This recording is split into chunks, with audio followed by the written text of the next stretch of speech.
पूज्यश्री मनीष, परवा आप्तवाणीमध्ये काही पेजेस वाचण्यात आले, तर 100 पेज वाचले, जास्त नाही. पण एक टॉपिक आहे पूज्यश्री, मी बाबा मंगलदास. तर माझं असं कन्फ्युजन आहे त्यात, शुद्धात्मा कोण, अहंकार कोण, आणि नंतर असंही लिहिलेलं आहे की बाबाचा निकाल करायचा समभावने.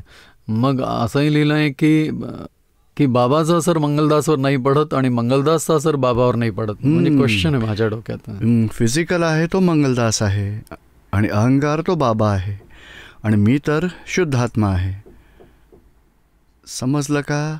हा देह जेवतो तर बाबा मानतो मीच जेवलो. अरे तू नाही जेवलास, तू अहंकार करतोयस. अहंकाराला सुधारायचं की नाही, आता हे शरीर जेवतंय, तुम्ही अहंकार नाही करायचा.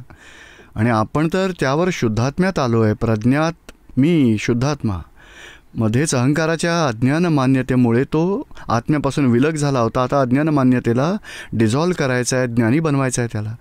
फिजिकल तर पुरणगलन होतं. हा गुणाकार भागाकार बाबाचा आहे.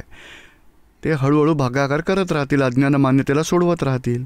आणि जी सोडवणारी प्रज्ञा तो शुद्धात्म्याचा भाग आहे. हे अज्ञान अहंकाराचा भाग आहे, ते फिजिकल मंगलदासचा भाग आहे. पण पूज्यश्री पुढे असं लिहिलं आहे की बाबांचा असर मंगलदासवर होत नाही आणि मंगलदासचा असर बाबावर होत नाही. पण बाहेरच्या पोझिशनचा आत तर असर पडेल ना सर? हां, तो तर पडेल. ते तर आहे की अज्ञानात आहे तोवर परिणाम होतो. नाही तर खरं तर फिजिकल पुरणगलन होतं आणि बाबा मानतो मला होतं, ती मान्यता त्याची चुकीची आहे. नाहीतर देहाला कळू शकतं की देहाला भूक लागली आहे. जाणणारा आणि भूक लागणारा दोन्ही एक असतील का? वेगळे आहेत. पण त्याला वाटतं की मला वाटलं तर मी प्रभावात येतो. शरीराला धक्का लागला, मला का हात लावलास, मारी ना मी तुला. अरे मित्रा, तुला नाही झालं, शरीराला आहे तर स्वतः डोक्यावर घेतो. आणि बुद्धीने काही दोष दाखवले तर म्हणतो की बस मला भोगवटा आला आहे. अरे शरीर जेवणार नाही का जेवायच्या वेळेस? तर त्या अहंकाराचा प्रभाव देहावर पडतो. नाही तर दोन्ही वेगवेगळे असतात खरं तर. हे सेंटेन्स मला फार आवडलं पूज्यश्री. बाबा आत्मस्वरूप आहे आणि मी शुद्धात्मा. एवढं जरी समजलं तर सगळ्या शास्त्राचं सार समजलं. हो, खरं आहे. थँक्यू. जय सच्चिदानंद. हां बोला. पूज्यश्री जय सच्चिदानंद. हो बोला.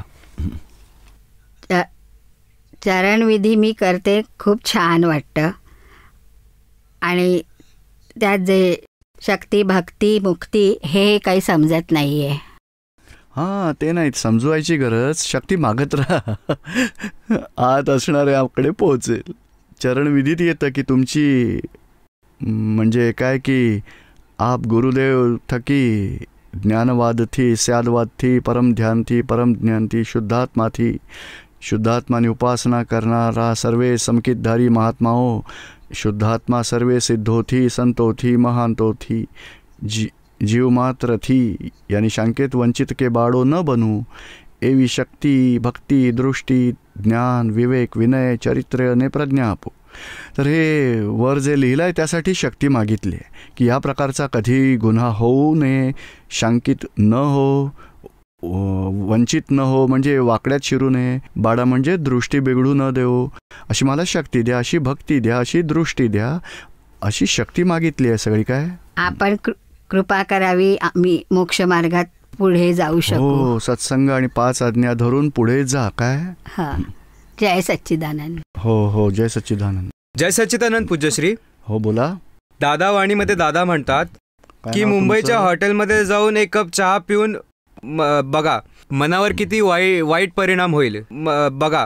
आणि ती माणसं पुन्हा भेटतील असं नाहीये, पण परमाणूच्या प्रभावात राहतील. तर इथून ते परमाणूचा कसा परिणाम राहील? हो, असर तर होतोच. नाही, हे आता आपण काल गेलो होतो गंगेच्या किनारी. गंगा खूपच पवित्र जागा वाटते, शांतता वाटते असं म्हटलं ना. अजून कुठल्या जागेवर गेलो तर खूप विकारी विचार येतील. एखाद्या जागी गेलात तर मोहदृष्टी, चला लवकर शॉपिंग करूया, हे करूया ते करूया. आपल्याला वाटतं की आपली इच्छा नाही आहे तरी असा का मोह उत्पन्न होतो? हा एक क्षेत्र प्रभाव आहे काहीतरी. तीर्थक्षेत्र आहे तर वरच्या स्थानावर आहे, किंवा अशी जागा असेल इथले परमाणू त्यांची व्हायब्रेशन चांगली आहेत, ज्यांनी मनुष्याला भक्तीची भावना होते. या सगळ्या प्रभाव असलेल्या जागा आहेत. हे कुरुक्षेत्र आहे ना, त्यासाठी म्हटलं जातं. ते जे पानिपत आहे ना मैदान, युद्ध झालं होतं, तिथे भाव बिघडत जातात. 2 मित्र गेले तर एकमेकांसाठी अभाव होतो, मारामारी करतील अशी स्थिती होते. आणि तिथून बाहेर पडले पुन्हा मैत्री चालू होते. असं हा क्षेत्राचाही प्रभाव आहे. तर मुंबईला मोह बाजार म्हटलं जातं, मोहवाली भूमी. फॉरेनलाही मोहवाली भूमी आहे, पण ज्ञानाची जागृती डाऊन होते. आणि आपली इंडिया तर कर्मभूमी, जागृती वाढते, मारामारीचे दोष येतात, भोगवटा येतो, जागृती वाढत जाते. म्हणजे क्षेत्राचा प्रभाव आहे.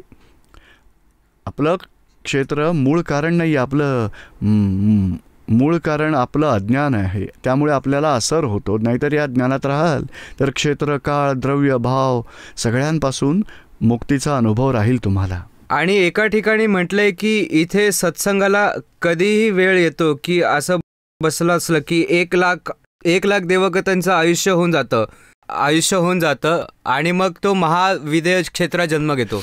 बरोबरच आहे. या इतक्या सद्भावना म्हणजे शुभभाव आहेत. हे आर्त ध्यान, रौद्र ध्यान बंद होतं. धर्मध्यान आणि शुक्ल ध्यान उत्पन्न होईल अशा गोष्टी आहेत. तर अशा भावनेने उच्च देवगतीही होऊ शकते आणि महाविद्या क्षेत्रात जन्म होऊन मोक्षाची लिंकही पूर्ण होऊ शकते. दोन्ही होऊ शकतं. तुमची काय इच्छा आहे? देवगतीत जायचं आहे? नाही, महाविद्या क्षेत्रात. हां, ती भावना ठेवायची. नंतर वाया महाविदेय, वाया मोक्षास जायचं आहे. मोक्षात जायचं आहे वाया महाविदेय, किंवा देवगतीत जाऊन महाविदेहात जाईल, तिथून मोक्षात जाईल. मोक्षात जायचं हा निश्चय करा. महाविद्या क्षेत्रात जाऊन तिथून मोक्षात जायचं आहे तेवढा निश्चय करा. आणि मग म्हणतात की ज्ञानीकडे एकच सिद्धी आहे की तो कर्माला भस्म करू शकतो. सगळी कर्म पापांना भस्मीभूत करू शकतात ज्ञानविधीने. दादाजींचं ज्ञानविधीच असं आहे की ज्ञानाने पाप भस्मीभूत होत असतात. आणि या अज्ञानतेमुळे जे पाप उत्पन्न होतं, या ज्ञानवाणीत इतकं बळ आहे की चुकीची समजूत सुटली तर पापही भस्मीभूत होतात. आणि अज्ञानाचं आवरण तुटत जातं. अज्ञानाचं आवरण तुटत ज्ञान प्रकट होतं. म्हणजे कर्मफळ तर भोगावंच लागेल ना. म्हणजे कर्मफळ जे आहे ते तर भोगावंच लागेल ना. काय अंतःकरण? कर्मफळ, कर्म तर भोगायचं. कर्मफळ आहे ते तर भोगावंच लागतं. नवीन कर्मबीज पडणं बंद झालं. तू तर आमचा ज्ञानाचा पुरुषार्थ तोच आहे. कर्मबीज नाही पडत. जय सच्चिदानंद. हां, पूज्यश्री सादर प्रणाम. मी कानपूरहून बोलतोय, RSD गोयल. त्यात लिहिलेलं आहे रामचरण दास. ज्ञान मिळाल्यानंतर जीवनात काही अंतर आलं आहे. बरंच काही सुधारलं ही आहे. कृपा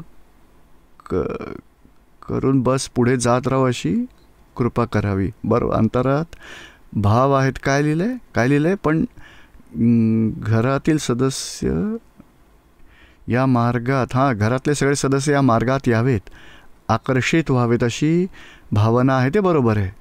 तुमची भावना पूर्ण करा. तुमची भावना कशी आहे की तर सगळे घरातील परिवारातील सदस्यांच्या आतील शुद्धात्म्याला नमस्कार करा. त्यांच्यासाठी प्रार्थना करा की दादा भगवान, हे लोकही सत्संगात यावेत, यांना ज्ञान मिळो, मोक्षमार्ग पूर्ण करो, त्यांचे अंतराय तुटोत अशी कृपा करा. आशीर्वाद जरूर येतील. सच्चिदानंद. पूज्यश्री बोला. आप्तवाणी 9 मध्ये हे मान गर्भ गारवतावाल्या चॅप्टरमध्ये वाचलं होतं. हेडिंग आम्ही बाधक आहोत मोक्षात जाण्यासाठी. तर यात जो आम्ही आहे, काय हा आम्ही ज्ञानाच्या आधीच्या स्थितीचा आम्ही आहे की ज्ञान घेतल्यानंतरचा? काय नाव आहे तुमचं? दशरथ सिंग. दशरथ सिंग. ही अज्ञान दशेतली स्थितीवाली गोष्ट आहे. कारण अज्ञानात हिमालय आहे ना आपला, तर कितीतरी संन्यासी होतात ना, तर त्यांच्यात हा पुढे होतो. आपल्याला काही नको आहे तर अहम वाढतो की नाही. आपण त्यागी आहोत, आम्ही संन्यासी आहोत, आम्ही संसारी लोकांशी बोलत नाही, आम्हाला तुमचं काहीही नको आहे. तर अहमच्या आधारामुळे आत्म्याचा झाला नाही.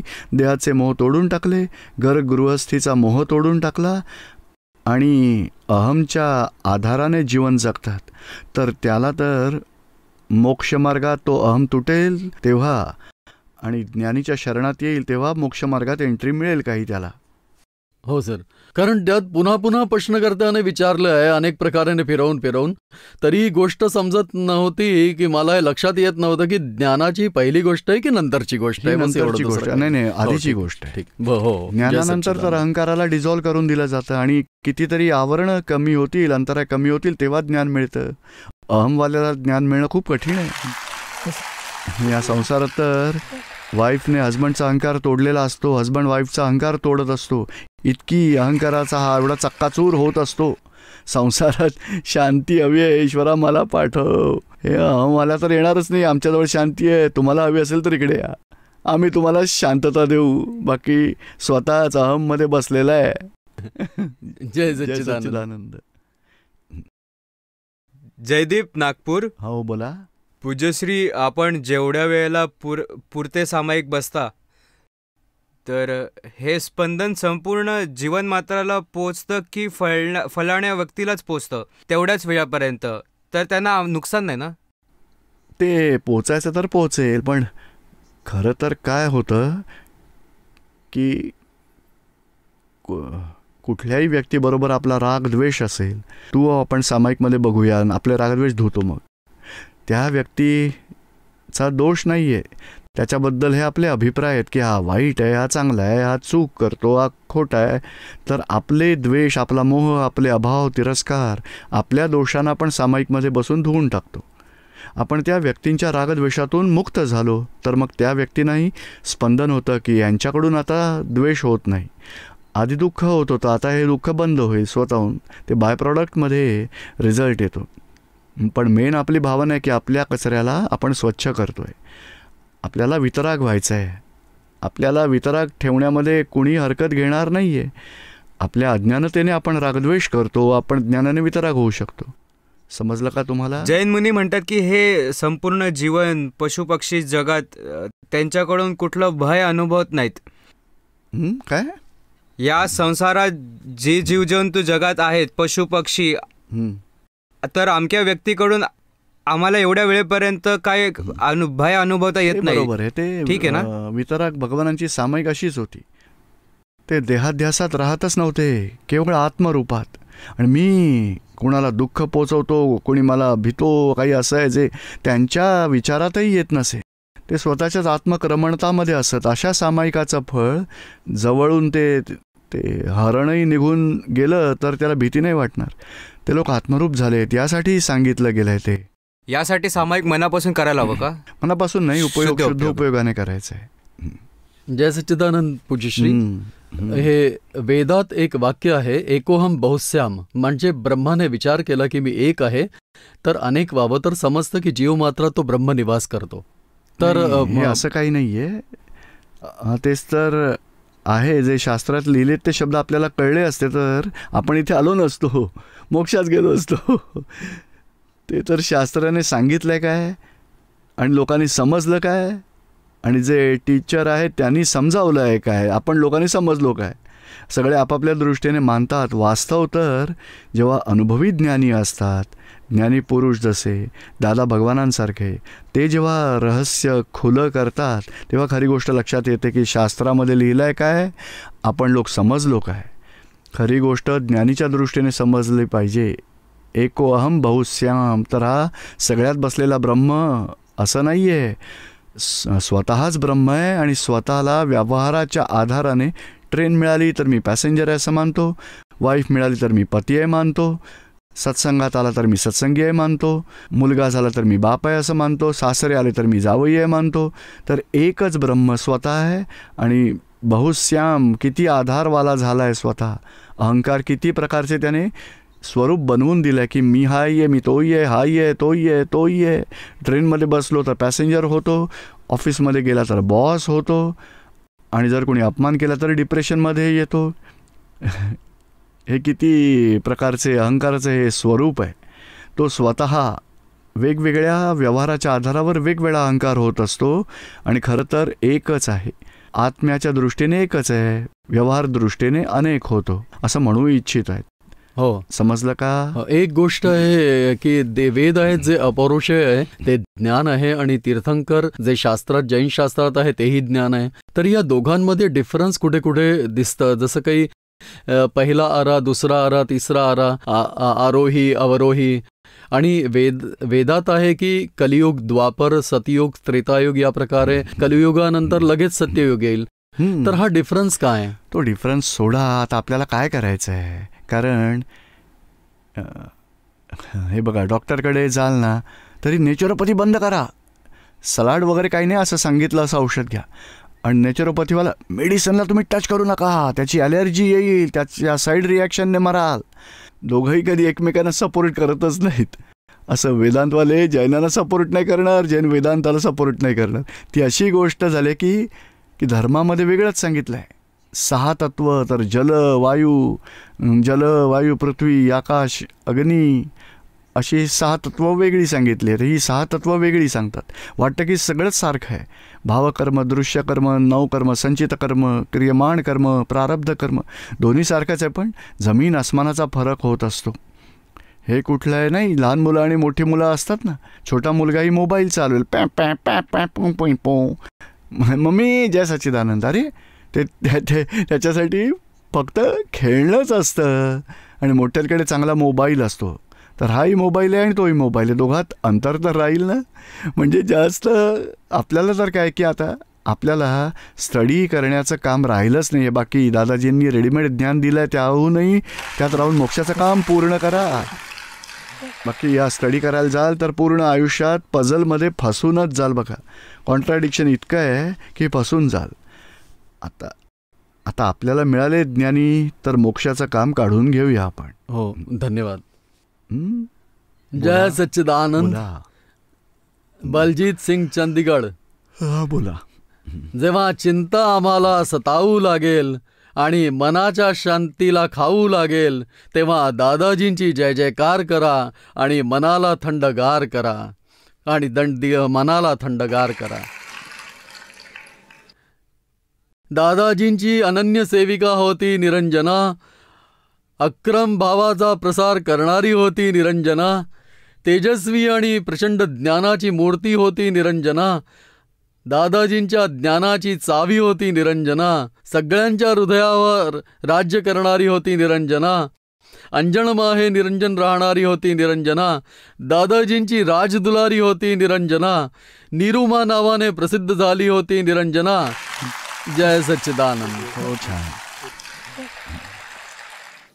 जय सच्चिदानंद. बोला. आई गंगेच्या तटावर स्थित हरिद्वार नगरीच्या पतंजली योगपीठ फेज 2 मध्ये उपस्थित सगळ्या महात्मांच्या वतीने आत्मज्ञानी पूज्यश्रींना कोटी कोटी नमन, वंदन, चरणस्पर्श करत तुम्हाला काही प्रश्न 6 महाव्रतांना भंग करून 18 पापांच्या स्थानकातून काही अभिनय विवेकाच्या संबंधात. ही जी 6 महाव्रत आहे ती कशाला म्हणतात? अचौर्य महाव्रत, ब्रह्मचर्य महाव्रत, सत्य महाव्रत, अपरिग्रह महाव्रत, अहिंसा महाव्रत हे 5 म्हटले जातात. आणि भगवान महावीरांनंतर जैन आचार्यांनी 6वं महाव्रत ते ॲड केलं आहे की रात्री भोजन घेऊ नका, त्याला महाव्रतात मोजलं गेलं आहे. आणि 18 पापस्थानंही तशीच आहेत. क्रोध, मान, माया, लोभ, राग, द्वेष, हेही चोरी, हा खोटेपणा, हिंसा, परिग्रह. नंतर बघा खोटं बोलणं, कुणाची निंदा करणं, कुणाची चहाडी करणं, मग मिथ्यात्व, अशी 18 पापस्थानंही सांगितलेत शास्त्रात. आपण भावनेने जे प्रतिक्रमण जे लिहिलं आहे चरणविधीमध्ये तेवढंच केलं तर आपल्या भावाने प्रतिक्रमण प्रत्याख्यान होतं दोषांचं. संपूर्ण अविराधक भाव आणि सगळ्या जीवांच्या प्रती संपूर्ण आराधक भाव. हो, संसारातील सगळ्या जीवांबद्दल अविराधक भाव आणि ज्ञानी महात्म्यांबद्दल आराधक भाव अशी प्रार्थना केली आहे सिमंदर स्वामींच्या प्रार्थनेमध्ये. तर विराधक म्हणजे काय की कुणी सत्संगात येतात ना, तर घरचे लोक काय म्हणतात, हे चुकीचा सत्संग आहे, बंद करा, ही चूक, प्रपंची लोक आहेत. तर विराधक भाव म्हटला जाईल. तरी विराधना हे टी व्ही, न्यूज, पेपरमध्ये कितीतरी गोष्टी अशा येतात की आपल्याला द्वेष होतो की हे लोक कसं चुकीचं करतायत. कुठल्या संत महंताबद्दल काहीतरी येतं, आपल्याला द्वेष होतो. याला विराधक भाव म्हटलं जातं. तर संसाराच्या जीवांच्या प्रती अविराधक भाव ठेवा. कितीही कुणालाही दोषीत बघू नका, कुणासाठी वाईट भावही करू नका. सगळे आपापल्या कर्मांच्या हिशोबानेच करतात, कुणाचा दोष नाही आहे. तेव्हा संसाराच्या लोकांच्या प्रती अविराधक भाव ठेवा आणि ज्ञानींच्या प्रती, महात्म्यांच्या प्रती आराधक भाव ठेवा. कारण त्यांच्याबद्दल विराधना नाही करायची, पण आराधनाही करायची नाही आहे, तर अविराधक भाव. आणि यांची आराधना करायची की नाही, ते ज्ञानात किती पुढे जात आहेत, किती चांगला पुरुषार्थ करत आहेत, किती भाग्यशाली आहेत, मोक्षाच्या ध्येयात पुरुषार्थ करत अशी भावना ठेवायला आराधक भाव म्हटलं जातं. आराधक भाव त्यांच्या आराधनेला आपण संमती देतो की किती छान केलं, तो आराधक भाव आहे. समजलं का? जय जय सच्चिदानंद.